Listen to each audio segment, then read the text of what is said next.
What's going on? What's going on, everybody? It is the Only Sports Podcast. That's right, the Only Sports Podcast. I'm Will. That's Casino. I'm not going to point this time. Yes, I am. He's right over there. Nailed it. I'm somewhere. But what's going on today, Casino? Not much better day than yesterday. We tried to do this yesterday, and that was the only thing I was looking forward to yesterday, because yesterday started off as a shit day, and it just kept snowballing, and I'm like, all right, cool. We're going to do the podcast on Thursday. It's going to make me feel better. I'm going to have a better day. And of course, it didn't work, so it just continued to snowball and make my day shit. So, but today's better. Which was funny because yesterday my day was great and then it gradually got shit. So I feel like our podcast not happening yesterday, it really could have turned the tides for both of us. And instead, you started shitty, I ended shitty. But today, the tide is turning, Casino. We're going to have a great day. And I have some exciting news for you that I just looked up. So for this podcast, every one of our episodes gets like more views. People are listening longer. So whoever you are on YouTube, thank you so much. But we're still a podcast first and foremost. We get the majority of our listens on the podcast. I don't know who all you people are, but as of today, we've been doing this podcast for what, 2-3 months, maybe a little longer? Right beginning of the season, whatever it was. We have just hit, as of yesterday, 250 downloads. So I don't know who you are. I don't listen to us as a podcast. I watch us on YouTube. My wife listens to the podcast. So I don't know who the other 249 of you are out there, but thanks for listening. I don't know how you heard about us, but I'm glad you're here. Glad you're sticking around. Oh, they just looked up sports podcasts, and I mean, it was easy. We're the only ones. So that's true. Can't believe only 250 people are looking for a sports podcast, but that's because it's brand new. We gotta tell people, hey, you love podcasts about movies or, entertainment or murder. Now there's one for sports. We're here, and it's easy to find because we're the only sports podcast.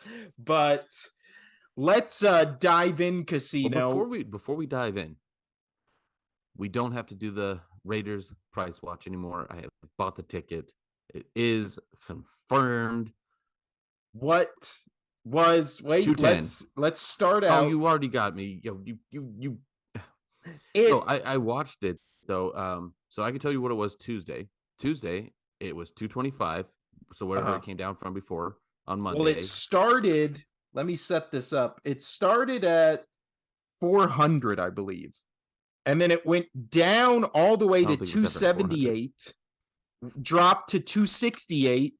Then it went to 311, 263. Last podcast, it was 275. So what is it now, Casino? And then on Tuesday, it dropped to 225. Whoa. Wednesday, it dropped to about 220. And yesterday was 203. Today was still... Actually, I want to rephrase this. So my brother was able to get one extra comp ticket for me, so I only had to look for one. So if we're going off of the two-person rubric, as we have been with Game Time, it actually jumped back up to 217 for two. But for a single person, because I only need to get one now extra ticket, I got it at 210, which all in, fees all in. Not bad. I will take it. Yeah, especially when we started at 400, and then with the highest was 311. So your gamble paid off. But like I said, living here in Vegas and my family being in the ether of hospitality world here, I was able to. We're going to be in a very nice location. We just needed to get into the game. So between the wife and I, $210 to go where we're going to be going. Can't beat that. Can't beat it. Can't beat that. But let's actually, you know what? Before we talk about last night's game and then this week, do you want to do a quick World Cup update. The World Cup has been Ooh. set, and Yes, you have yes. the floor, Casino. Um, so last we talked, we were heading into the semis. We had Luka Modric versus Lionel Messi. So Argentina versus Croatia. Um, it was a pretty good game. When you looked at it, Croatia was actually putting together a lot of chances early. Then it flipped. Argentina started taking their chances, and well, that's the story. Messi looked great. Scored a couple. He scored a goal. I think he scored two. Maybe he scored two goal. No, he scored one and he assisted. But regardless, he's still contributing. This is what I like to see. This is a championship. You know, this is why you're a championship contender is, and why I'm really pleased with his run this year. It's not the team carrying him. He's kind of doing what the Steph Curry thing last year, if you follow NBA, where everybody was saying, well, you're not an all time great unless you win a championship on your back. Last year, he won it on his back. And that's kind of where Messi's going, is he's contributing in every game. I think it was huge that they lost their first game of the tournament against Saudi Arabia because I think they're like, oh, gut check, we're mortal. We got to actually tighten up, and they've looked great. And then in the France Morocco game, France ended up winning 2-0, which is 2-0 for you non football soccer folks. 2-0. Thank you. I was like, Nil, is this guy speaking French? Nice. Thank you, Casino. Very Thank welcome. you. And France came out early. They scored in the 5th minute, and then later on in the 70 something. I don't exactly remember when. But Morocco did not go down easy. They had some really good chances. There was a bicycle kick that one of the Morocco players did that hit off the post. Oh my gosh.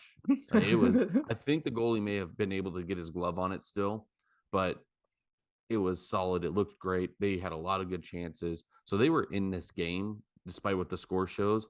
They played really well, and they still had the consolation game for the third place match over the weekend as well. So congrats to them. I mean, worst case scenario, you go out in the World Cup as the fourth best team. They've no other African nation has ever made it that far, so that is awesome. Hopefully, they could win third. That would be dope. Who are But you picking in that game, Croatia versus Morocco? ooh, man, I'll be honest, I don't know. I thought Morocco. Not, I didn't think. I know they were playing well, but I didn't think they could continue to sustain against one of the contenders for the cup in France. But they looked so good. But I don't know if that's because France got their early goal and they started pulling back a little bit. But You know what? I'm looks going good. Morocco. I think Croatia. I think Croatia. I mean, they've been the better team for more years. But it would be a nice story for Morocco. I mean, because like I was saying, Luka Modric, he just wanted to win the cup. So since he didn't, I don't think he really cares about third or fourth. I'm sure he'll play hard, but we'll see. But Yeah. if you take Morocco, I know. I mean, I wouldn't knock them out. Like what I saw from them against the France game, they had their opportunities, they just didn't score. And So it then comes down to France and Argentina. I want Argentina to win, and that's nothing against France and the French listeners, if we have any. It's nothing against them. I just don't want to see a repeat. I want to see Messi win. That's kind of that's kind of it. now you No. want them to win, but are you picking them to win? Um, I actually am picking them to win. Reason being is, like I said a minute ago, I like how Messi is taking it under his wing to win this. Like he's not relying on anybody else. He wants to win this World Cup for him, obviously for his country, for his and for his team and all that. But with how he's playing, he's so determined. He's creating chances. He's assisted on chances. He's making chances. Uh, I think that he will pull it off. France, they're good. They're just solid, but they haven't really had to face too much Yeah. adversity this cup. Like I said, Argentina, they lost against Saudi Arabia. They shouldn't have lost that game, and then they've played a few other tough games, but I think Argentina will pull it off just because I like how Messi is playing. And I mean, Mbappe, he's a great player for France, but I think Messi, and he's younger, so I don't think, obviously you want to win the World Cup, but he's got more to go. This is Messi's last one. So with the two superstars for each team, I think Messi is going to leave literally everything he has, and Mbappe will play hard, but it's not, I have to win this cup or I'm done. You know what I mean? Yeah. And well, plus he already won. So, I mean, So 4 you years. know what? We do football picks. Now we're also doing football picks because you're picking Croatia and Argentina. I'm picking Morocco and France. We're counting it in the football picks casino. Trying anything to get ahead here. That's jeez. All right. That's fair. Let's go. But now let's move on. Also, I will say great timing with the World Cup. It'll be in our time because we're on the West Coast. It'll be Sunday, 7 a.m. So it should be finishing up right at what, probably around like 9:30, 10 a.m. And then it Well, goes that's right into football and you're good. right. But you also have, sorry. Where did my thing go? You also have the second game though, because I believe France and Morocco play right after them. Or Or no, not France, Croatia, Morocco play Croatia. tomorrow. Oh, they do play tomorrow instead? Okay, my bad. I thought it was, that makes sense. But yeah, so they play tomorrow. What time is their game? Is it 7 as well, or is it 7 as 11? well. Yeah. Okay, so the last two games of the World Cup are both 7 a.m. Pacific time. On Saturday and then Sunday. So that's good scheduling right there. Good scheduling. But let's move to the other football in America. So let's start off with last night, though. You know it. So we saw the Brock Purdy, and I'm sure we'll also sneak in a casino fantasy update here. Yep. But hey, also, you never responded back to me. I gave you my pick. No, I said I agreed with you. I said it was Did you? 49ers. Yeah. The Seahawks are dead in the water, and they have been for the past. Oh yeah, you didn't agree. You just said, I said Purdy was my pick tonight. I'd assume yours too, and you go, oh yeah, Seattle is done. So I Right there. guess I said, sure, "Oh yeah, sure, Seattle is done." fine. But yeah, so the Brock Purdy led San Francisco 49ers, who are now 10-4, won against the now 7-7 Seattle Seahawks, 21-13. Purdy threw 2 touchdowns. Christian McCaffrey had a rushing touchdown. And then Geno Smith actually didn't look too bad in this game, and also, I was kind of impressed with Seattle's defense. I mean, holding this offense to only 3 touchdowns. I mean, they are usually guaranteed to give up at least 30. So I actually walked away from this game being I think the Seahawks are done. I don't think they'll make the playoffs at this point. I don't either. But that's Detroit coming up, man. Let's do it. Yeah. But I was actually more impressed with how Seattle played than the 49ers because I was underwhelmed by the 49ers. Like, they only scored 21 points against now, since Detroit has figured out their defense, the worst defense in the league is Seattle, and I don't even think it's close. And they held them to 3 touchdowns, but Seattle's schedule is next week Chiefs, then Jets, and then they end on Rams, and the Rams might be, a formidable opponent now. I see what you're saying, that, they impressed you a little bit, but even though I like Brock Purdy and he's putting up okay numbers, he's still a third string quarterback. I'm sure they've brought down the play calling a bit to be a little bit more elementary. But I mean, because he only went 17 for 26, 217 and 2 TDs, no INTs, which, I mean, those are okay numbers, not the great completion numbers, but I mean, he got most of that during the first half, and the second half, they pretty much shut the door. But that's when McCaffrey kind of went off on the running. So he really didn't have to worry all that much. he didn't have to throw a whole bunch because once they got out on the lead, they kind of just slow played the clock. Um, but you could definitely tell Kittle is his number one receiving target. He had 4 Yeah. receptions for 93 yards. And that one, I mean, that touchdown he had where it was like the fake a reverse flip 3 times or whatever, where the Seattle defense was just standing there in like zones with nobody around them, and then he just throws it right in the middle. That Well, you that also got is to one know of those plays that Debo. only works against the worst defense in the league because they look like they had never No, seen anything like that.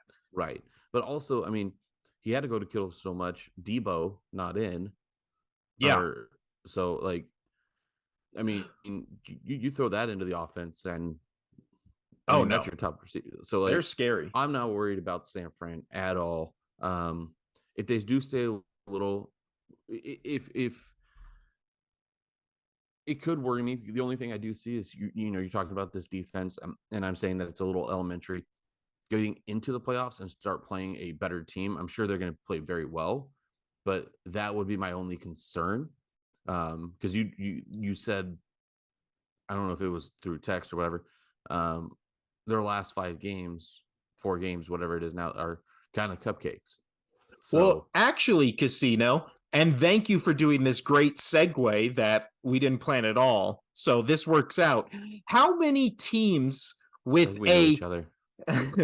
how many teams that are currently in the playoffs or a playoff caliber team, if you had to guess off the top of your head, how many teams, you can include Seattle, so we know the answer is at least 2. How many playoff teams do you think this 49ers team has played and beat this season? I'm going to say 5.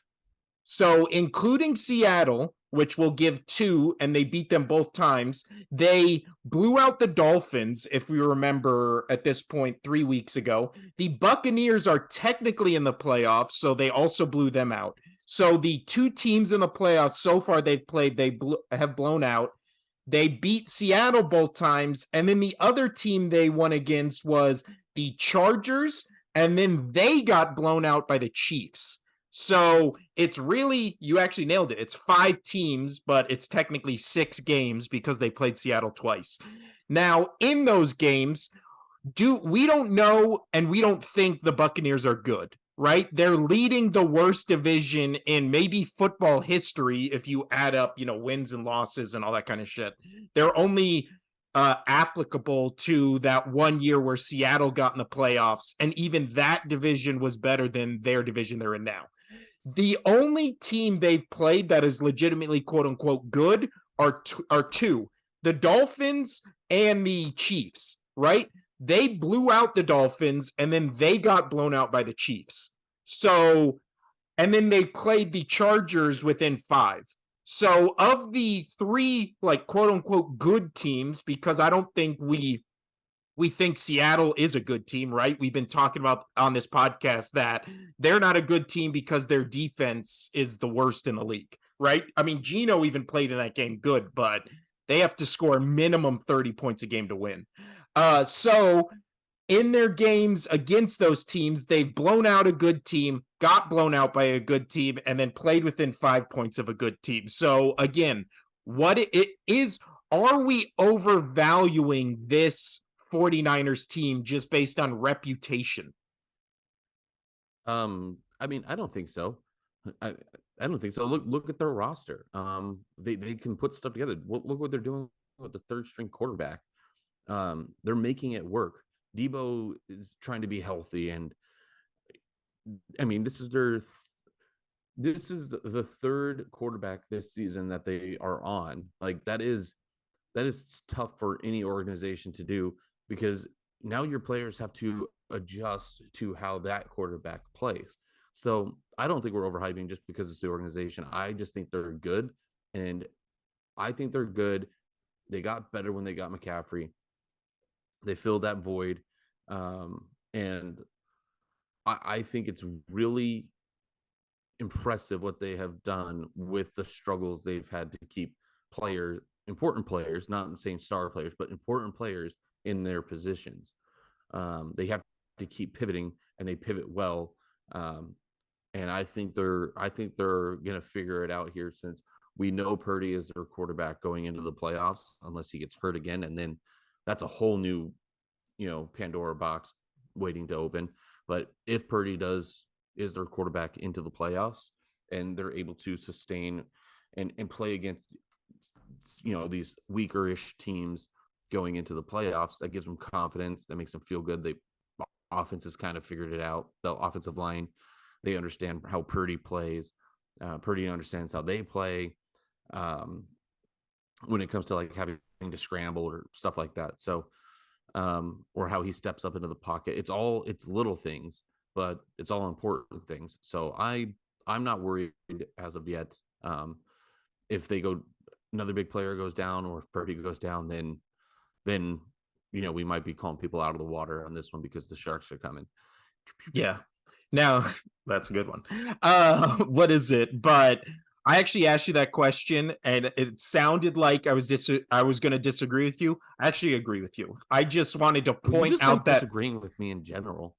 Well, no, I don't disagree with you. That's I what I'm know, but I'm, saying. I'm just saying in general, you always try to find something to disagree with me.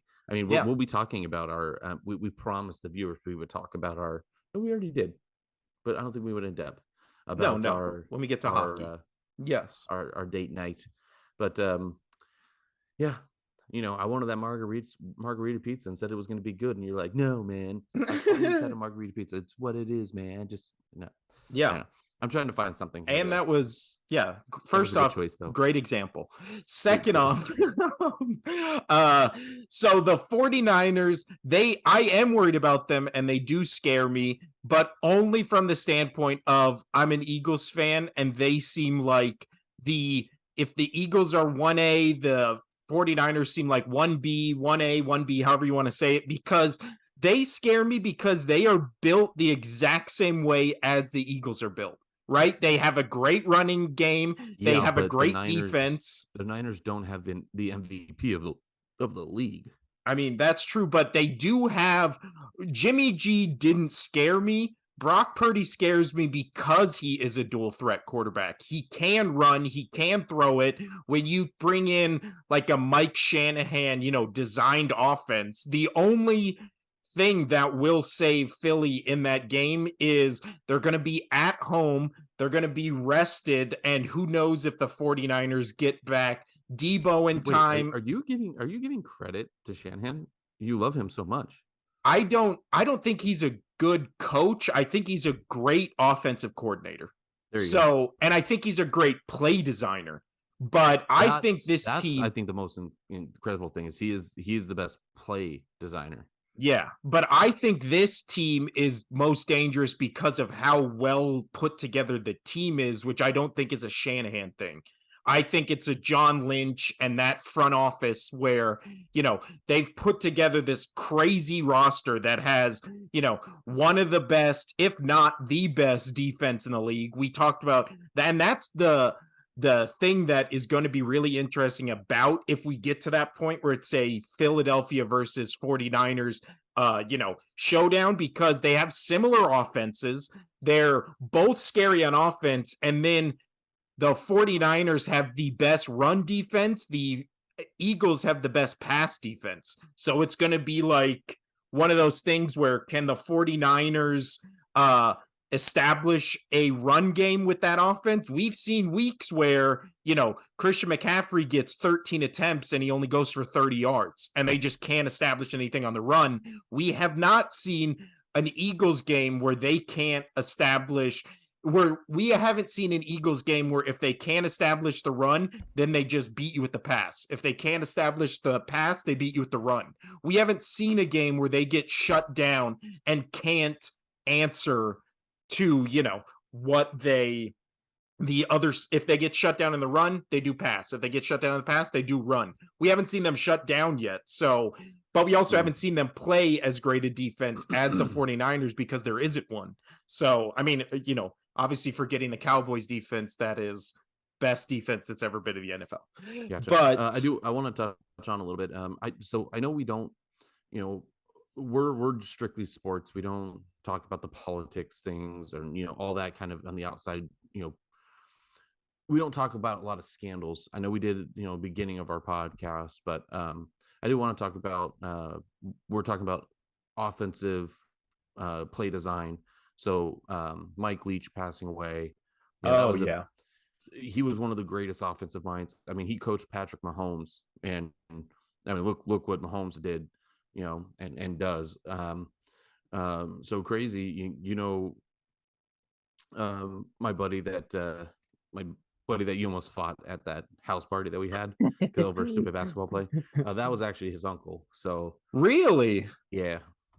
So that's I never got to meet Mike Leach, but um, just I wanted to do a quick touch on that, just talking about like high powered offenses and Shane Him with like play design. Mike Leach was one of the greatest offensive coaches out there. Yeah. And when it came to play design, he came up with the air raid offense, which is First so. off, super badass name. That Oh is a yeah. fucking cool name for an offense. Oh, air raid offense. Yeah. Yeah. So I mean, just wanted to say Yeah. No, say I that agree. the Plus, the, the he sport of was the sport of football lost a good guy. And that's not to, also not to take away anything from the World Cup guy that the journalist the who journalist that passed away. Um, this was just a tie to we were talking about the offensive prowess, so I just wanted to touch on that. So I mean, we can the now move off of that, but well also rest in peace to the World Cup. It was Grant Wall yeah, who apparently died from a brain aneurysm while in the World Cup. So, yeah, just two. And apparently, again, I don't follow soccer, but he was also a Sports Illustrated writer who his most famous, like, cover story was the LeBron James before he came out of high school that just said the chosen one on it, like one of those, iconic Sports Illustrated covers with the title. He wrote that. So he was, yeah, from what everybody says, great gotcha. writer, one of the best when it came to like covering the World Cup and soccer and stuff like that. So yeah, rest in Cool. peace to both those guys. Yeah, And just yeah, wanted to nice touch on shout that out real quick. Casino. Yeah. Yeah, no, I agree. Both titans in their respective fields that, like, yeah, will be missed. But let's move on to the Sunday games now that we've talked about the uh Thursday night game. Is there, before we move on, Casino, is there any hope for Seattle to get in the playoffs, or you think they're done? I think they're done. I think they're done. I said I kind of touched on it last episode. Dino's had a great season for the situation he was in. Yeah. But I think they're going to start flying down to earth a little bit more right now. But Well, and especially that 1-2 punch of playing the Chiefs and then the Jets, who will both be still fighting for playoff position as well. The Jets just to get into the playoffs, and then the Chiefs to get that number one week one bye. I think both those teams are better than the Seahawks. And yeah, it's going to be definitely an uphill battle. But let's move on to the rest of the games that are Sunday this week. We also have, I believe, a couple Saturday games they are switching to. I don't know if it's just this week or maybe the next no, we've got couple three. weeks till We've the got end of the season. well, Oh, that's it's going to always be oh yeah, three. next week there's almost half the games are Yeah, Saturday so because it's Christmas Eve. it's that Christmas thing where they do football games on Saturday. So we do have Yeah. three tomorrow. We have Colts, Vikings, Ravens, Browns, Dolphins, Bills. And they're you can watch them all. None of them play at the same time. So let's just start off with that tomorrow at the 10 a.m. game. We have Vikings, Colts in Minnesota. Also, this week as a whole, some real shit games, like some shit matchups. I think there's I mean, one or there's a maybe couple two in that there. look okay. But like I'm in terms of teams with like winning records, I believe it's only two.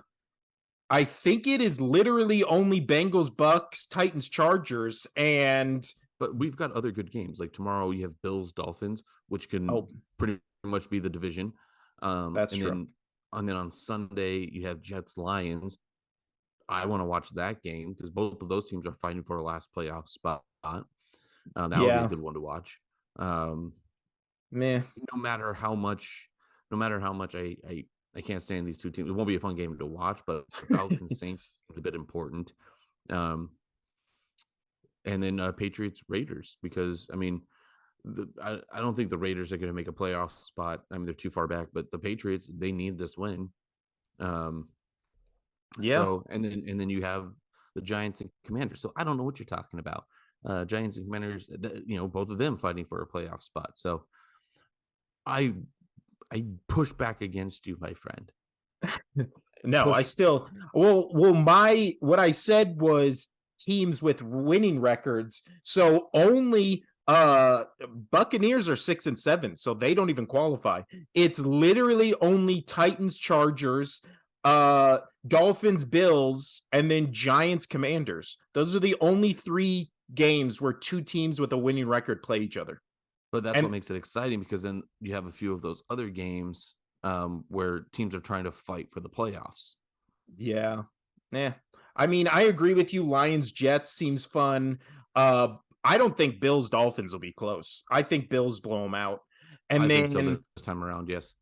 I think Titans Chargers and then Giants Commanders will be fun. I think every other game will be yeah, I I mean, think it'll there's a few pick'ems in this. So oh, yeah. All right, but let's start with the first game tomorrow, 10 a.m. West Coast time. The 4-8-1 Indianapolis Colts at the 10-3 Minnesota Vikings. You going with the upset pick here, Casino? ooh, I mean, I'll be honest. I don't think the Colts are awful. I mean, they're bad. They're bad. But could they beat the Vikings? It's a high possibility. But Don't you I'm disrespect them. Skull. Skull. skull, Skull. skull, skull. Skull. But I'm gonna go. I'm gonna go with the Vikings on this one. I just don't think the Colts need it, and the Vikings, they want to keep their seeding. Um, Considering the Colts aren't going to make the playoffs, the Vikings, they definitely need their seeding. So I'm going to stick with Vikings on this one. So you well, can this roll away. this all comes down to, do the Colts players like Jeff Saturday being their coach? Right? Because we've seen the Lions, they clearly love Dan Campbell as their coach. So they're fighting. You could tell they fight for him to make sure he remains their coach. So do these That's a good Colts take. players fight for Jeff Saturday to remain the coach? Because the I don't know next, the answer to that, but that's a good take there. But I mean, the that's why they lines call only me hot the line, take. yeah, ugh, gross. The line's only 3.5 for the Vikings at home. So I mean, they're not showing them much love. No. Well, I mean, and we talked about this last episode. The last month has been really really put a mirror up to certain teams and like showed them, either all their strengths or all their faults. The last month for the Vikings has been rough. Remember, they got dismantled by the Cowboys, losing 40-3. They barely beat your Vikings team 33-26. They were 2 completions away in that Jets Vikings game from losing that one at the end. Then they lost to the Lions last week in a game where, if you look at the scoreboard, way closer than how that game felt. That game felt like it was Lions the entire fucking game. And then this week they get the Colts. So they've literally got blown out, had a win they squeaked by in, and then a game they got just completely dominated on. And then they had whatever the game was against the Patriots where they won that one. So it's been a real up or down month. All that being said, I don't think the Vikings lose to the Colts, but am I betting this game? Would I put money on this game? Absolutely not, because I don't know what to make of this Vikings team, and I don't know what version of this Vikings team we're going to play. That's a They good point. they played in the past month where you could see them winning or losing against any team in the league. Like, it's been a rough month, but we're still both going Vikings, right? Yes. Well, But that's where again, I'm going. upset pick would be, do you believe these players like Jeff Saturday? I haven't seen anything to say they don't, but then again, I really haven't seen anything to say they do, unless, we go back to his first game against the Raiders where they beat him, but that was a long time ago. Next up, we have the Baltimore Ravens 9-4 at the massaging led Cleveland Browns Ugh, 5 and just doesn't. 8. That just does not sound yummy. Mess. How do you say that? It's masseur or whatever. Masseuse. Masseuse.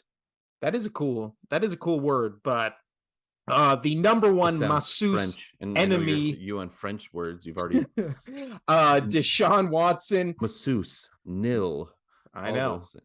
And well, I'm picking France at the World Cup, so I got to start, using these. This will be my coup de grace, is I will be as saying French words. uh, Oh, as gross. for this game, uh, Lamar Jackson officially ruled out. So Yep. it will be Tyler Huntley versus Deshaun I Watson. I don't know. This is going to be a horrible game to watch. It's This is supposed to going be to be it's gross. supposed to be snowy. It's 33 degrees. Supposed to be snow, which means it would have to be 32 degrees at least. But whatever. I'm no meteorologist, but I did go to elementary school. Um, Allegedly. Uh, allegedly. Um, but I don't know, man. It has Cleveland -3.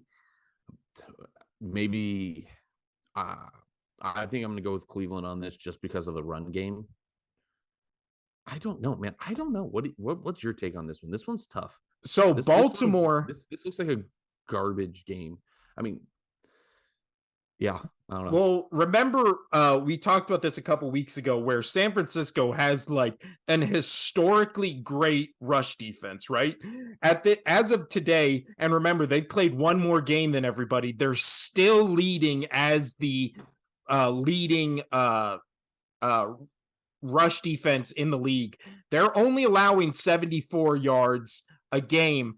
The second best run defense in the entire league is the Baltimore Ravens, and they're only allowing 81 yards per game. So still, San Francisco is like, this feels like historic level of rush defense, because to have played an extra game and still be that far ahead of everybody in terms of allowing the least amount of yards is fucking crazy. So then You gonna it take comes down. Baltimore? I'm sorry.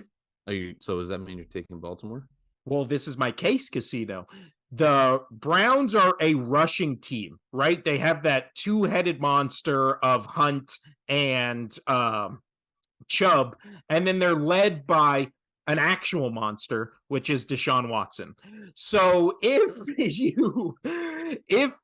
the Ravens So a three-headed stop, monster. yeah, if the Ravens stop the two-headed monster and have to deal with only the regular monster, we have not seen anything in the past two games to think Deshaun Watson can be a viable quarterback threat, at least this season. So that's why I'm picking the Baltimore Ravens, because they're going to stop the run. They're going to say, okay, Watson and Amari Cooper and Njoku, the tight end, like, beat us. And I don't think the Browns have enough firepower. I don't think the Ravens defense is bad enough to allow Deshaun Watson in 2022 to beat them. So I think it's Ravens, but I agree with you. This game is going to be ugly. It's going to be a gross game to watch, like most Watson games are. And I'm picking the Ravens. Just so you know, these are all on NFL Network, by the way. So we can watch them all. We can watch them all. Next up, Wait, does that the mean if I can watch them all with Sunday Pass? No, no, you don't have NFL Network? They might I be don't have. free online if you, I don't I don't know. have cable. I don't know. Next up, the nightcap of the Saturday games, the 8-5 Miami Dolphins at 10-3 Buffalo Bills. It might be windy, it might be snowy, it will definitely be cold. So who you picking in this game, Casino? I'm going to take the Bills. Kind of the same reason as last week is Buffalo. They got to keep going. And now this could be close to division. You know, Mm-hmm. Miami wins this one, Buffalo loses. They're within a game. Miami, all it takes is one more game. Miami is now ahead of them. Um, man, but we've talked about it, and I'm going to elaborate on it again. Buffalo's offense is struggling. I still think that they could get it together. They're still a Super Bowl favorite. Um, I just don't get it. I don't get it how they could be a Super Bowl favorite. Last time I checked, they were still Super Bowl favorites. I don't Yeah. get how they could still be a Super Bowl favorite when they've had 4 or 5 weeks now where they can't correct their offense. They do enough, but you got to be to win the Super Bowl, you have to be firing on almost all cylinders. Yes. So, um, I don't care how decent their defense is; they've got to step up. Do I still think they beat Miami, despite all of you know, got to win it for the division kind of thing? I still think they do. I think Miami's slipping. We kind of touched on the last episode where Tua, he's with that great receiving core, he's starting to slow up a bit. Um, So I'm going to go Buffalo. I don't know if I agree with the -7 that's on there. Could easily No. be that. It could easily be that, but um, I think with it being a nasty game, it could be closer than people are thinking. And Well, this the total over under is only 44. They're taking the weather into effect. So Well, this is one of those games where these two teams are oddly close together and everybody's just acting like Buffalo, especially like you said in the last month, is just like head and shoulders better than Miami. And it's hey, like, have hey, hey, again, hey, hey, that's my hair brand. That's oh, my mine shampoo too. brand. Yeah. See, we Do you have agree. dandruff? Head and shoulders. Do you get dandruff? No, I just like how you can get a 2-pack of shampoo and conditioner at Target for $10. That's literally the only reason why I do it. I actually get them where they're like combined. I'm that guy. Ugh, it's not good for your hair, Casino. Well, And I will say, one of the strong points of myself is my hair. yeah. Look, I mean, mine's flat. Yours is not. So I've got multiple compliments in my life on my hair, at least 3, more or not less than 5. So, um, my issue is I but wear too many hats and beanies, and it just flattens everything out. yeah. That's why I have some. That's why I have dandruff, is because I don't let my scalp breathe. Well, see, I just have a giant forehead and my Yeah. hair, I don't want to say it's receding, but it's definitely with age kind of going back a little. So, you know, Okay, LeBron. yeah. I mean, let's hope. Nobody in my family has a receding hairline, so I honestly think it's just I have a giant forehead. Yeah. Look at that. Look at that. That's a giant forehead. So, if and it's always like glistening, you see the light off it. I can't help it. Stop eating peppers. Yeah. But to get Silly. back to this game, Casino, both these teams are super similar. I don't know why people are acting like Miami's gonna be like, oh, they're going up to the cold to play in Buffalo. Like, yeah, the Dolphins play in the AFC East. I'm pretty sure they're used to playing in cold places when their 3 divisional opponents are New York, Buffalo, and New England. Like, I'm sure they're used to playing in the cold weather.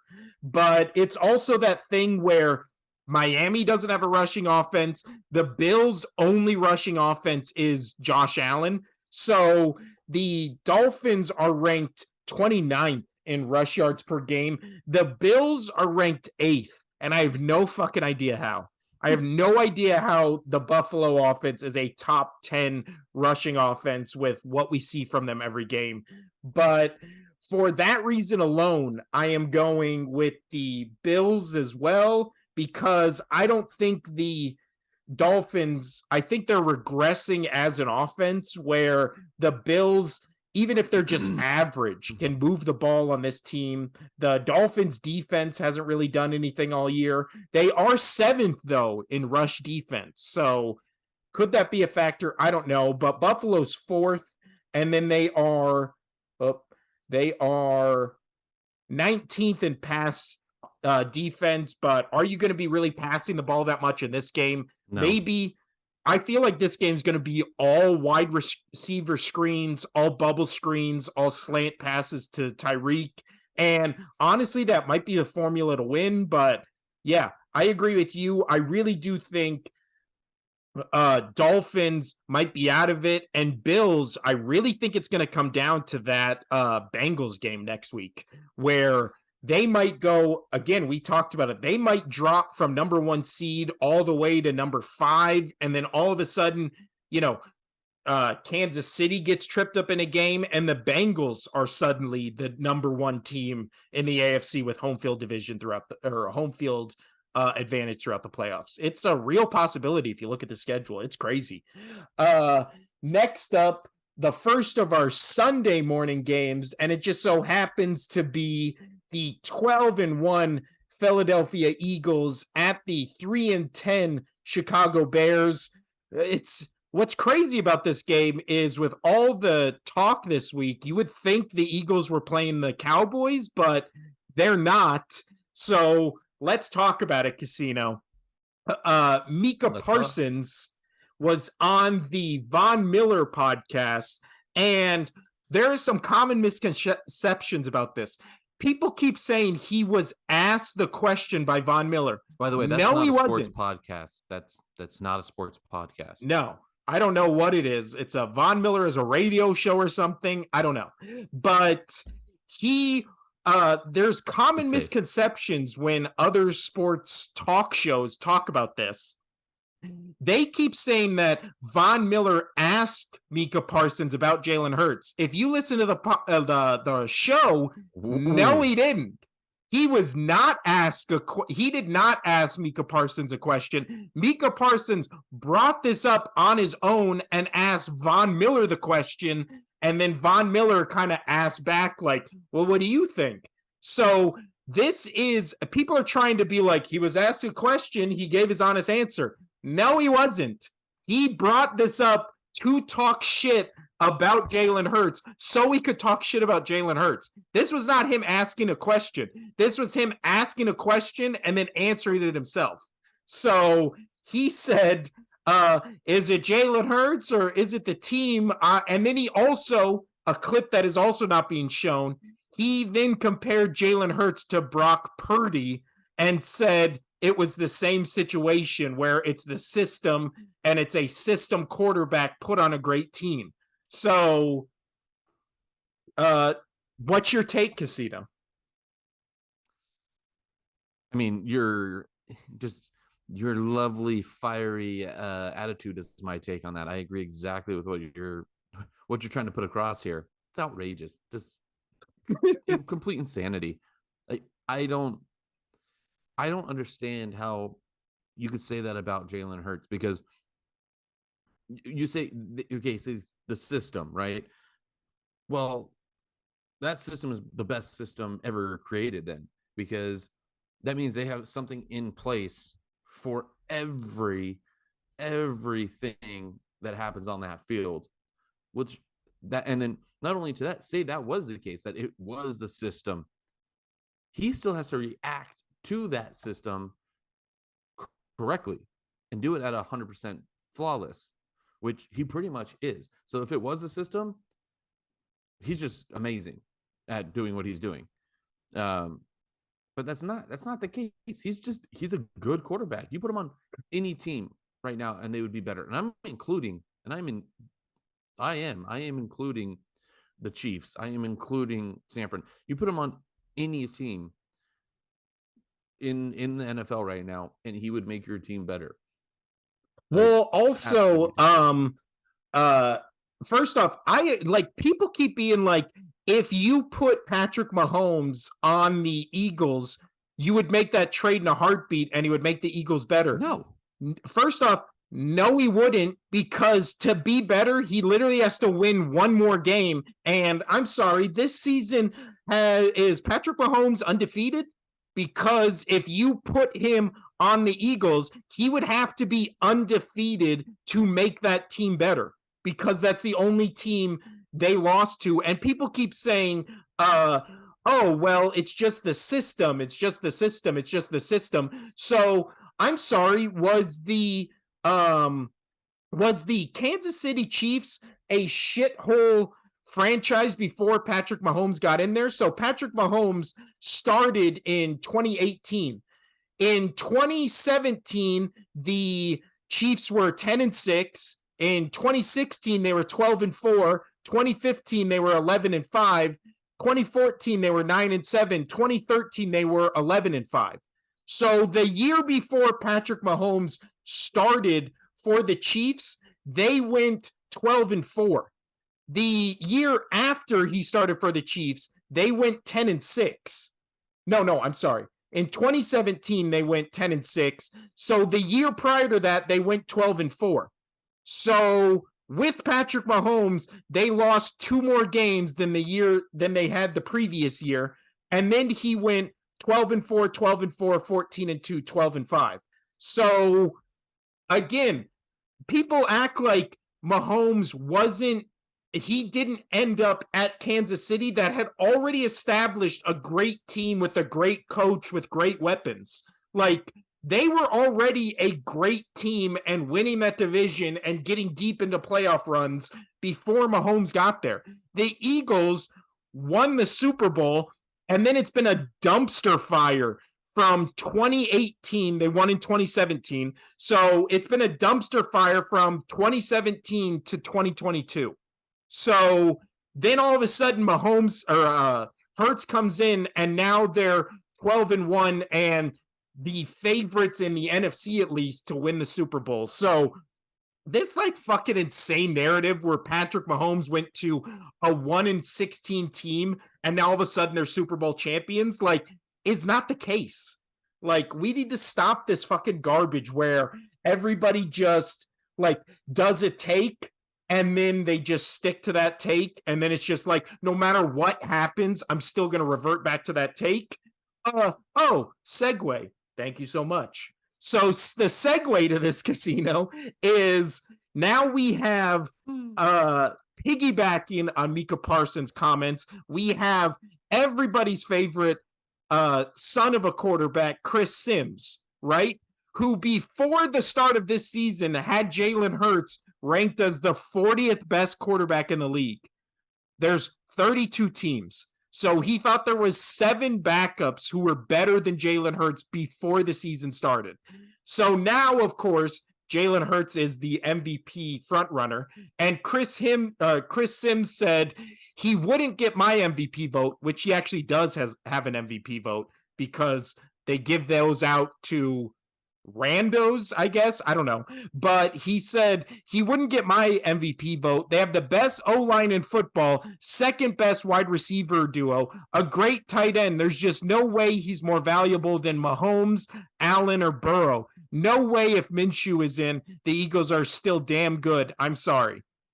But that's not the question. The question isn't if Minshew is in, are the Eagles still good? The question is, if Minshew is in, is he the front runner for MVP? There's no fucking way, because we've seen him as a starting quarterback on stacked teams, and he was never an MVP candidate. So, again, also, does Patrick Mahomes have the best O-line in football? No, but he has a pretty damn good O-line. Does he have the best wide receiver duo in the league? No, but he's got a pretty good wide receiver duo. And when he did have a better wide receiver duo, he also didn't go 12-1, right? I just read off every season of win list. And then also a great tight end. Does Patrick Mahomes have a great tight end, or does he have the best tight end in football? Like, again, if we're going to just pick and choose shit, it's just like, we can do this fucking all day. It's was Josh Allen good or great before Stephon Diggs got there? He was good, and then he became great. So is it Allen or is it Diggs? Again, does Burrow have the best wide receiver duo or trio in the league? Yes. Does that mean he is good or the wide receivers are good? Put your hands together. Why not both? So again, you can have a great system. If you don't have the pieces for it, none of it matters. You can have, if you put Tom Brady on, that Cleveland Brown team that never won a game, that doesn't mean he's going to go 16-0 when they went 0-16, because it's a team sport. Like, this insane fucking notion that Mahomes is just this god you can put on any team and he will go undefeated. It's like, his team was great before he got there, and then he was the missing piece to just get them over the edge. All right. I've ranted enough, Casino. Whew. And then, of course, I have to do that was that. just okay. You still go. Okay, all right. No, keep going. No, I'm done. But I had to do that because all the Eagles players are smart and they all just were like interviewed about it. And then they were just like, we're playing the Bears this week. Who gives a shit what that guy on a team we're not playing is saying? So they all took the high road. So I had to defend my boys, Casino. Whew. All right, hop in. Also, Okay, fucking goddamn it. This will be the last thing, and it'll be a quick little thing. You. Mika Parsons said that Jalen Hurts is not number one in any category. There's literally, I think, I just had it pulled up. He said he's not top 5 in any category. He's first in passer rating, first in interception percentage, like who has the lowest, second in total touchdowns, third in completion percentage, and fourth in total yards in the league. Also, insane stat, he has rushed for the most first downs of any player in the league this season. That includes running backs. So he has the most first downs just by himself from running this entire season. Like, it's again unquantifiable stuff. He's also maybe the best like leader in terms of quarterback in the league. All right. So Casino, all that being said, who do you think's going to win this week? The Eagles or the Bears? The Bears. No, just Jesus. You stay for the rants. You come for the forehead. You stay for the rants. You're still going. No, I'm done. Now I am officially done. No more rants. Oh God. All right. Well. Eagles. Do we have to even talk about any more about this? Let's move on to the next game. Eagles. I'm picking the Bears. Reverse jinx. I think you're such an idiot. I think Justin Fields is going to light up this Eagles defense, run for 300 yards, and beat the Eagles. Next up, Lions Jets. I will have no fiery rants about this one. Also, our new podcast listeners, I'm an Eagles fan. I don't know if you could catch that from the last game we talked about.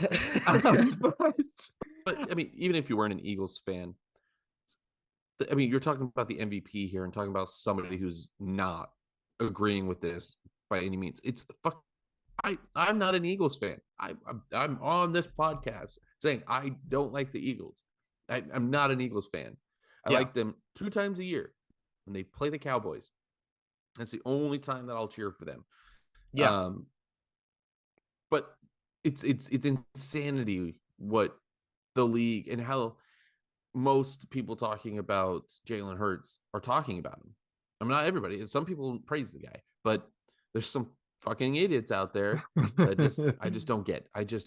Well, and again, this game.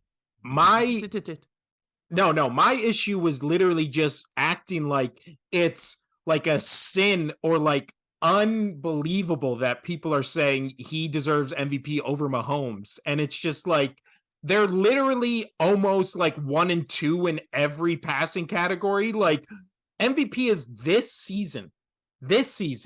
Like they're tied. They're 1 or 2 in almost every category. Like it's not unfathomable.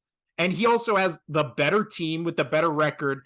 And watching every Eagles game this year, like I have, there were at least I can count 4 games where it was they won simply because Jalen Hurts. Like the Colts game, again, the Chiefs lost to the Colts. The Colts game, they won simply because Jalen Hurts was their quarterback. That's it. End of discussion. Next up, Casino, 6-7 Detroit Lions at the 7-6 New York Jets. Probably one of the 3 games I think that are most interesting in terms of playoffs being played this week. Who you got for this one, Casino? Also, what is the line for this one?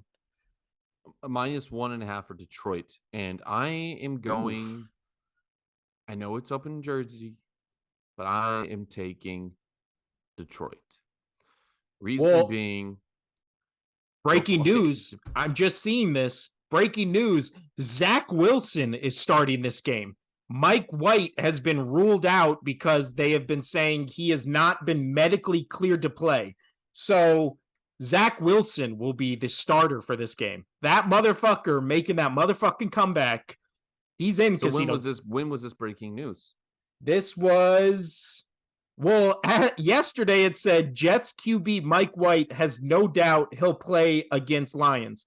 5 hours ago, Zach Wilson to start for Jets as Mike Yep. White not cleared for contact. You stole my thunder because I actually wake up and read sports stuff in the morning, and I feel I bad for you. knew. Yeah, thank you.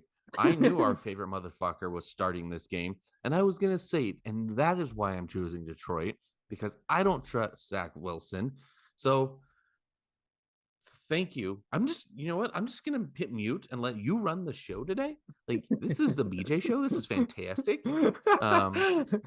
But yeah, so I'm gonna go Detroit because they've been playing better. They're trying to get to that playoff, and I really think they can. And the Jets, I mean, they want to make the playoffs too, but they're not going to do it with Zach Wilson at the helm. We've talked about it.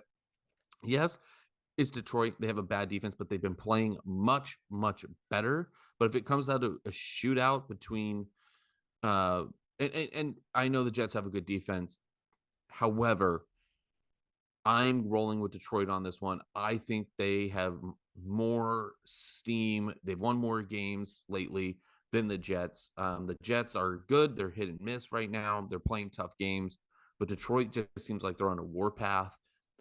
And no matter how much I love Zach Wilson's off the field antics, I don't think he's going to beat Detroit this weekend. Speaking Because of Zach Wilson's playing, by the way. Yeah. Speaking of If you didn't know. disrespected quarterbacks this season, I mean, Jared Goff is probably the most disrespected. Like, I know, I've even especially disrespected him. he has 22 touchdowns, 7 interceptions with a 65% completion percentage on the season, Eh, 3,352 that's actually yards. really good. The past 3 games, he's gone 3 touchdowns, 2 touchdowns, 2 touchdowns, 120 rating, 115 rating, 98 rating, no interceptions. Like, there are certain teams in this league. Eagles are one of them. Lions are right there in terms of teams that are just turning on the fucking burners right when you're getting to the end of the season. Like, this Lions offense has been great all season, but their defense has stepped up. But that doesn't mean their offense has stepped down. Their offense is almost better than it was when they were at the beginning of the season because they've really figured out what they are. They have a great 1-2 punch at running back. Their offense is it's top 4 in the league in almost every category. They're fun to watch. And I agree with you. I think the Jets defense is great.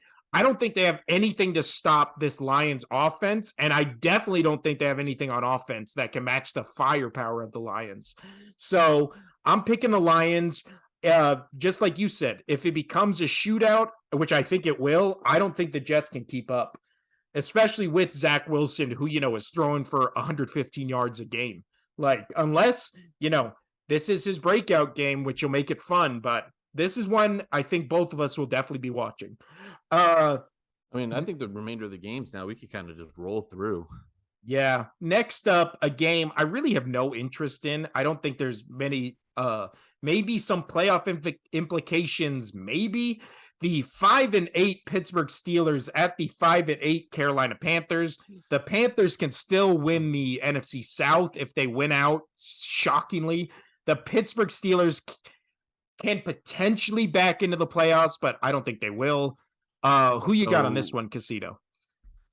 I'm gonna pick the Panthers on this one. Reason being is because the Tampa Bay, and we'll get to that game here in a minute, is playing Cincy, and I think Cincy rolls them.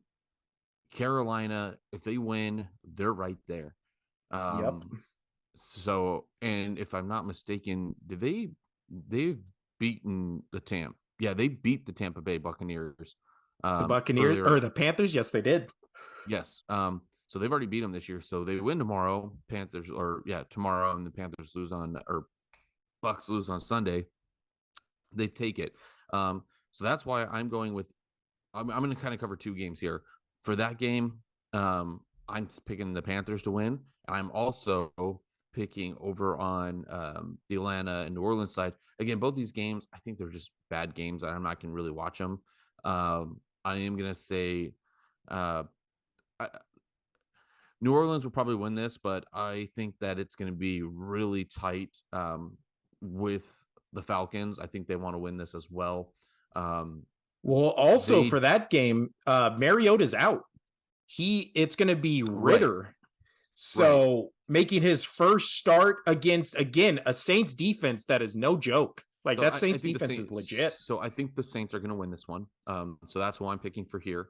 Uh, but I think Atlanta's are going to really, really try for this. But Carolina beating Pittsburgh to take the division lead, I think that's going to happen. Yeah.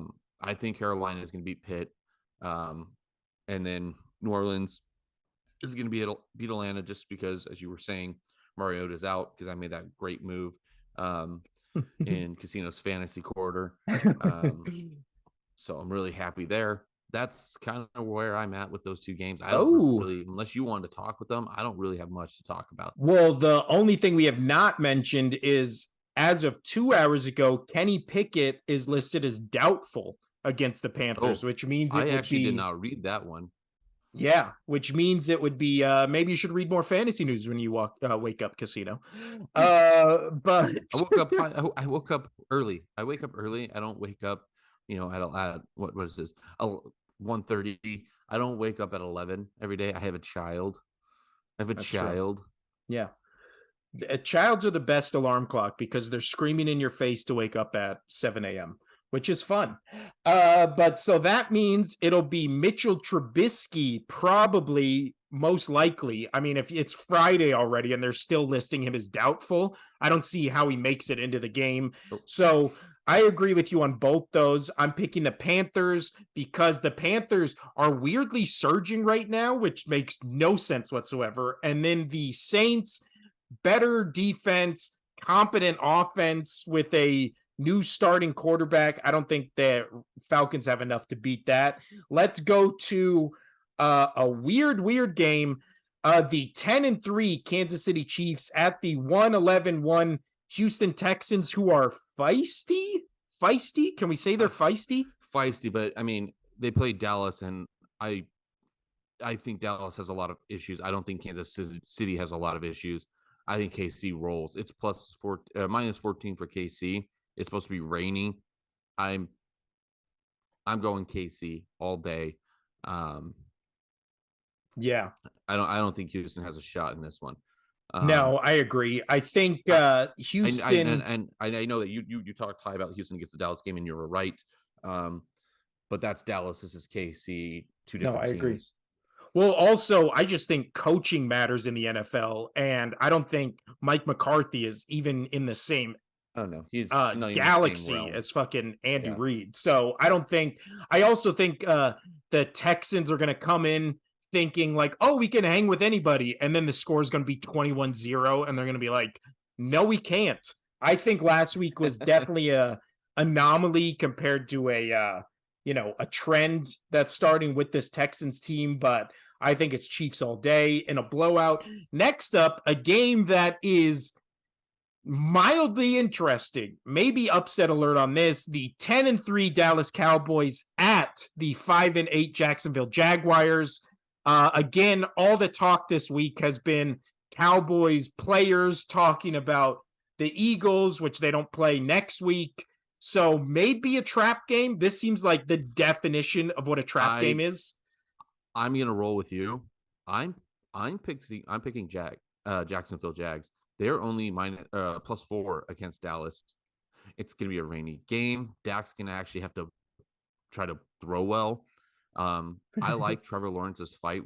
I'm documented. We talk about it all the time. I like how Trevor Lawrence plays. Um, I want this upset so bad. It may be slightly just because I want it so bad, but I think Jacksonville should put a little bit of pressure on Dallas. Would I be shocked if Dallas wins? No, but if they do win, it's not going to be a pretty win. I don't think this time around. Yeah. Weirdly, the Jaguars are kind of still in that playoff hunt, especially if the Titans keep losing like they have been the past couple weeks, because the Jacksonville Jaguars are only 2 games back, but they already beat the Titans. So they would, I believe, hold the tiebreaker if they, ended up with the same record. But as far as this game goes, the Jaguars are weird this season because they've been weirdly competitive. Remember, on November 27th, they beat the Ravens. Then they got absolutely annihilated by the Lions 40-14. Then they annihilated the Titans last week 36-22. So right there you have them beating a playoff team, them getting rolled by a team that as of right now is not in the playoffs with the Lions, and then you have them destroying not only a divisional opponent but an opponent that is leading their division and in the playoffs right now. So again, who knows what to make of this Jacksonville Jaguars team? I do think the Cowboys lose. I think it's just too much talk looking ahead to the next week's game. I think their focus is all on Philly and they're going to be overlooking this Jaguars team. They got scared last week by the Texans and then they feel like they didn't learn their lessons about not overlooking bad teams. So I think it's more reverse jinx wish fulfillment, but I am picking I'm going to pick the Cowboys just for the reverse jinx, Casino. Just for the reverse jinx. You're going Jaguars. I think this Uh, game is definitely yep. closer than the records indicate. Uh, Also, this is one of those games that feels like last week where everybody was picking the Lions to beat the Vikings. And I was like, no way. Look at the records. No way. And then it happened. This is a week where everybody is picking the Jaguars. So I feel like I'm being like, no way, no way. And then they lose, and it's going to be like, oh, literally everybody called it but me. But we'll see. Next up, a game that boy, is this a rough game. The 4-9 Cardinals at the 3-10 Denver Broncos. Both these teams are done. Both of them are out. The Cardinals lost. He's upstairs. Both of them lost. Kyler Murray is down for the Cardinals as of last game. Who you got for this one, Casino? Uh, Denver, just because it's at home. I don't know how this is not a pick'em game. It's -1.5 for Denver. This is I will not watch a second of this game unless they pull it up on Red Zone. But with these two shitty offenses, I think it won't be up on Red Zone often. So Yeah. I'm really excited about that not getting in the way of actually good games. But I won't even watch this game because I will be too busy at a game. Yeah. Well, you'll be too busy at the next game. So I'm sorry. Who did you pick for that one, Casino? I'm going to go Denver just because it's at home. Yeah, I'll go Cards just in case I can get the upset win here. But really neither of these teams are fighting for anything. I think both these teams maybe have different head coaches as of next season, so who even knows. Next up we have the 7-6 New England Patriots, your Ooh. Patriots, at the 5-8 Las Vegas Raiders. We will get a live report, or I guess a report of being there live as of Aha. next episode. Who you got, Casino? Oh man. So Jacobs is to my knowledge still playing, right? He's not hurt, right? Yes. Yeah. See, so this is what worries me. I am going to pick my team just because I'm going to that game. I think I'm going to be the deciding factor. Um, I'm going to be close enough to the players to where I'm going to make it happen. I'm gonna rally the troops. But what does scare me is Ramondre Stevenson for the Patriots. I really hope he plays in this game, not just Oof. because it's the Patriots and I think we'll be a better team, with him. Obviously, we are, but playing back in Vegas in his home. I actually reached out to one of the old football coaches at our high school, and he said that he was actually going to go to the game to support Ramondre, which is Oh, really that's really cool. cool. Yeah. Yeah. I because where we went to school, it's not rare where the students have become friends with the teachers later on. It, it, and so I reached out to him on Facebook, and he was like, "Yeah, no, I plan on going to that game." So I really hope Ramondre Stevenson is playing. But that's what scares me is Well, not having. so as of He's uh still showing doubtful on my fantasy. so these are the Patriots players who did not practice in the last or in today's practice. Ramondre Stevenson, ankle. Jacoby Myers, concussion. Devontae Parker, concussion. The offensive tackle, Isaiah Wynn, and then quarterback, Jake Jones, one with foot, one with knee. So if you don't have your running back and your two leading receivers, like this Patriots offense is rough to watch as it is. What will this Patriots offense be with three of your starters out? So I will say this: last game, the running backs that had to fill in the spot, they actually had a decent game.